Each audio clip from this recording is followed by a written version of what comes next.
Hello guys, welcome to my YouTube channel. तो video start करने से पहले मैं आपको कुछ कहना चाहती हूँ। प्लीज़ लाइक एंड सब्सक्राइब, क्योंकि मैं बहुत ज़्यादा कोशिश करती हूँ ये वीडियोस बनाने में। तो प्लीज़ लाइक एंड सब्सक्राइब। और इस वीडियो में आप सुनेंगे सरस्वती विद्या रूम नंबर 704 की मर्डर मिस्ट्री। तो ये murder mystery actually exactly same है जो कि श्रद्धा राय की मर्डर मिस्ट्री है। बस इसमें थोड़ा सा डिफरेंस है कि इसमें कुछ ज़्यादा डिटेल्स है जो कि श्रद्धा राय केस में नहीं थी। तो ये एक्चुअली बात सोचने वाली है कि दोनों दोनों और एक और केस था जो कि तीनों केस जो कि मैं आपको नेक्स्ट वीडियो में बताऊंगी। ये तीनों केस एग्जैक्टली सेम हुए हैं, सेम तरीके से किए गए हैं, और लड़कों ने लड़की के ऊपर ये हथकंडे अपनाए हैं। तो ऐसा क्या हो रहा है कि एग्जैक्टली तीन तीन केस एग्जैक्टली सेम तरीके से लड़कियों के ऊपर किए गए हैं। तो इस केस की स्टोरी ऐसी है कि पुलिस को ऑलरेडी सब कुछ पता है, किसने किसको मारा और किसने कैसे किसको मारा, लेकिन वो ये बहुत ज़्यादा एक्चुअली हमारे इंडियन लॉ में है कि इतने लूप होल छोड़े गए हैं कि वो जिसने मर्डर किया है वो बच सकता है। So let's start with our case. So it is about Saraswati Vidya and Manoj Sen. तो ये स्टोरी स्टार्ट होती है मनोज सानी से, जो कि 56 इयर्स ओल्ड के एक मैन है। तो वो मुंबई में रहते थे और उनके पेरेंट्स नहीं थे। और दूसरी तरफ एक लड़की थी जिसका नाम था सरस्वती विद्या, और उसके पेरेंट्स भी नहीं थे। वो 20 साल की एक लड़की थी। तो जब मनोज एक दुकान पे काम करते हैं डिलीवरी का, ग्रोसरी स्टोर में काम करते हैं। तो वहां पर एक लड़की भी आती थी जिसका नाम था सरस्वती विद्या। सरस्वती उस स्टोर पे ज्यादातर रोज ही आती थी अपना घर का सामान लेने, क्योंकि वो किसी के घर पर काम करती थी एज अ मेड।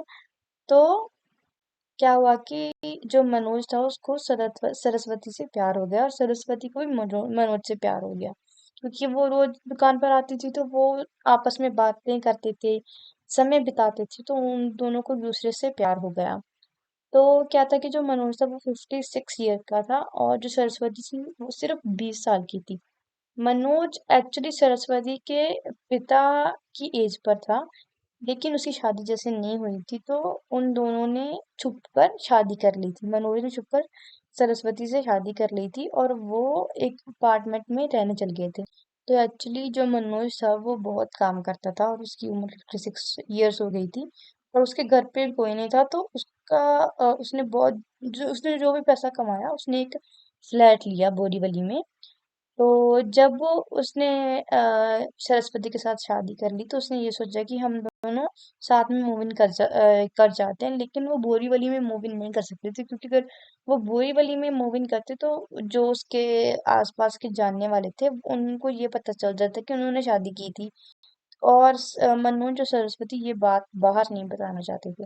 तो उन्होंने क्या किया, उसने 2015 में गीता नगर में एक फ्लैट ले लिया रेंट पर, और वो सरस्वती के साथ वहाँ उस फ्लैट में रहने लगा। और उसे एक्चुअली जो काम करता था उसकी इनकम भी आने लगी। तो और उसका जो बोरीवली का फ्लैट था वो उसने भाड़े पर चढ़ा दिया था उसको, उसकी भी इनकम आने आने लगी। तो उसके बाद ऐसा होता था कि दोनों काम पर जाते थे, काम से वापस आते थे और घर के बाहर निकलते ही नहीं थे। तो किसी को भी बाहर नहीं पता था कि वो शादीशुदा हैं। सभी को लगता था कि वो बाप और बेटी हैं, क्योंकि वो कभी भी घर से बाहर नहीं निकलते थे। घर से काम पर, काम से घर पर। और जो आसपास के पड़ोसी हैं उनको भी ये नहीं पता था कि फ्लैट नंबर 704 में कोई रहता भी है कि नहीं, क्योंकि उन्हें हमेशा 704 का दरवाजा बंद ही मिला था। वो उन्हें कभी भी वो दरवाजा खुला नहीं मिला था, सिवाय वॉचमैन के, क्योंकि वॉचमैन उन्हें आते जाते देखता था। वो काम पर जाते थे और काम से वापस आते थे, वो तभी उन्हें देखता था, कभी और यहाँ कभी भी नहीं। यहाँ तक कि जो सरस्वती के फैंस है या फिर जो मनोज के फैंस है, उनको भी ये बात नहीं पता था कि वो एक दूसरे के साथ रहते हैं या फिर वो डेट करते हैं या फिर उनकी शादी हो गई है। किसी को भी नहीं वो ये बात बताते थे। तो एक्चुअली ना कभी कभी जब सरस्वती काम पर जाती थी तो वो मनोज मनोज को साथ लेके जाती थी। तो वो मनोज को एज अ अंकल इंट्रोड्यूस करती थी कि ये मेरे अंकल हैं। तो एक दिन क्या हुआ कि सरस्वती ने अपनी एक फ्रेंड को ये बात बताई कि मैं मनोज से शादी करने वाली हूँ। उसकी फ्रेंड ने एक्चुअली उसे रोका, उसने कहा कि नहीं, उसकी उम्र बहुत ज्यादा है, तुम्हें ये ऐसा नहीं करना चाहिए। लेकिन ऐसे सरस्वती तो प्यार में थी मनोज से, सो उसने मनोज से शादी कर ली। एक दिन ये सब 7 जून 2023 की रात को बदलने वाला था,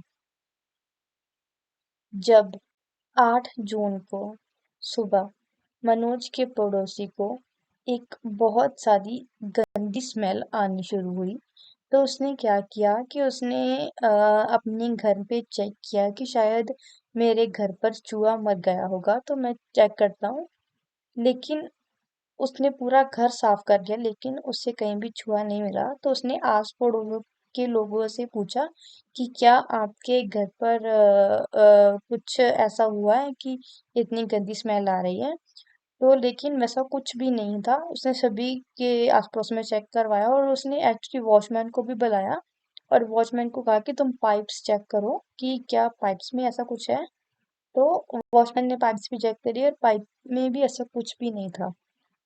तो जब वो पड़ोसी अपने ऑफिस के लिए निकल रहा था और वो फ्लैट 704 के दरवाजे से निकला आगे, तो उसे उस दरवाजे से बहुत ही गंदी स्मेल आई। तो उसने एक्चुअली दरवाजा खटखटाया और पूछा कि क्या कोई अंदर है। तो किसी ने भी जवाब नहीं दिया, लेकिन उसे अंदर से आवाज आ रही थी। उसे अंदर से टीवी की आवाज आ रही थी। तो उसने 2-3 बार खटखटाया, किसी ने दरवाजा नहीं खोला।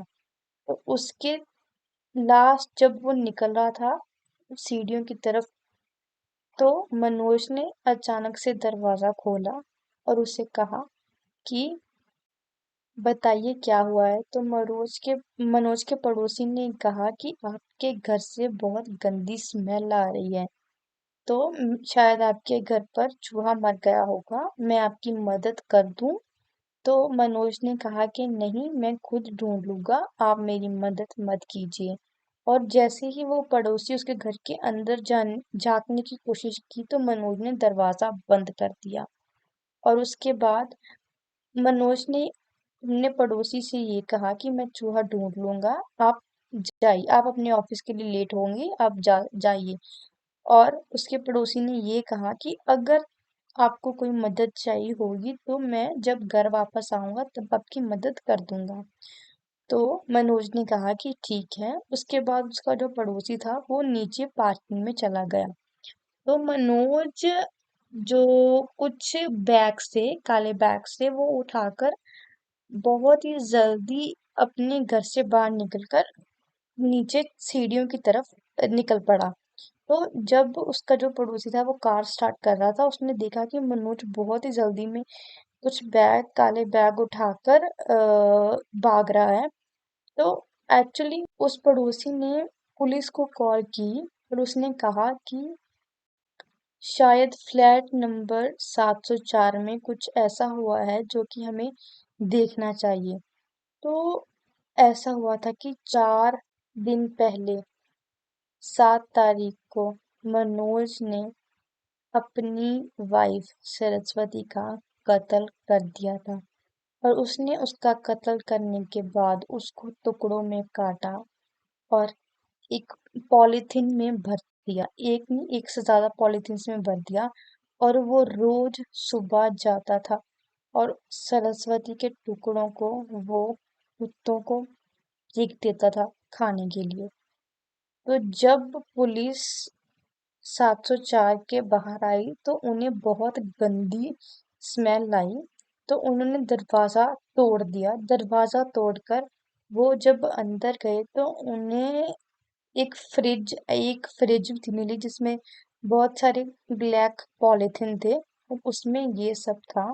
और एक कुकर मिला, कुकर में भी सरस्वती के टुकड़े थे जिसको मनोज ने पिघलाकर खाने की कोशिश की थी।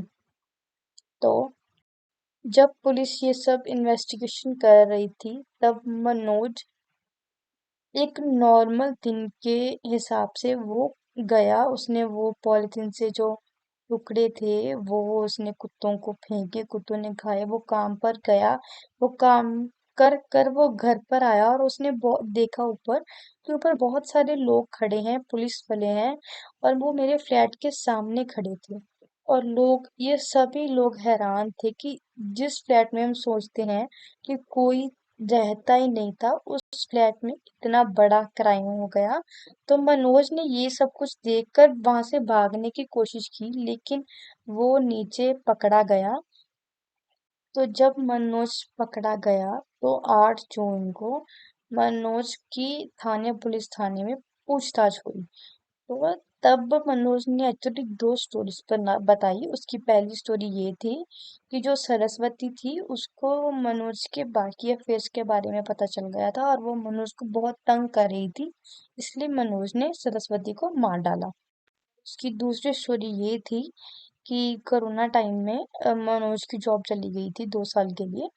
तो जो सरस्वती थी वो मनोज पे बहुत चिल्लाया करती थी, इसलिए उसने सरस्वती का कत्ल कर दिया, क्योंकि वो उसे पैसे नहीं देती थी और उसे उस बहुत चिल्लाती थी कि तुम काम पर जाओ, काम ढूंढो और काम करो।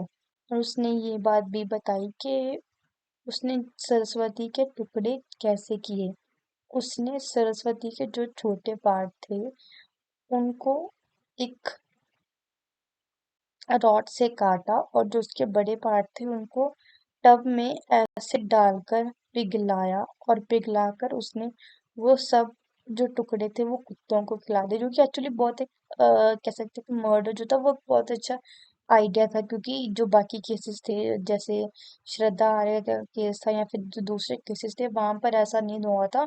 उन लोगों ने एक्चुअली उनको काट कर कहीं फेंकने की कोशिश की थी, लेकिन जो सरस्वती की जो बॉडी थी उसके जो टुकड़े थे वो कुत्तों को खिला दिए गए थे। अगर उसका प्लान सक्सेसफुल जाता तो, क्योंकि सरस्वती के पेरेंट्स नहीं थे तो किसी को ये बात पता नहीं चलती कि वो कहाँ गई है, क्योंकि उसकी कंप्लेंट भी नहीं करता। लेकिन तो एक्चुअली मनोज ने ये बात एक्सेप्ट कर ली कि उसने ही सरस्वती का कत्ल किया है, लेकिन इतना भी इजी नहीं है ये केस। तो क्या हुआ कि अगर पुलिस मनोज को इस बेसिस पर लेकर जाती है कोर्ट में कि मनोज ने खुद एक्सेप्ट किया है कि मैंने सरस्वती का के कत्ल किया है, तो उसमें मनोज पलट भी सकता था। वो ये बात भी कह सकता है कि नहीं, मैंने सरस्वती का कत्ल नहीं किया है, क्योंकि उनके पास कोई एविडेंस नहीं है कि मनोज ने ही उसका कत्ल किया है। तो अभी भी ये केस अनसॉल्व्ड है, तो लेट्स होप कि ये केस सॉल्व हो जाए। And thank you, and please like and subscribe for more videos.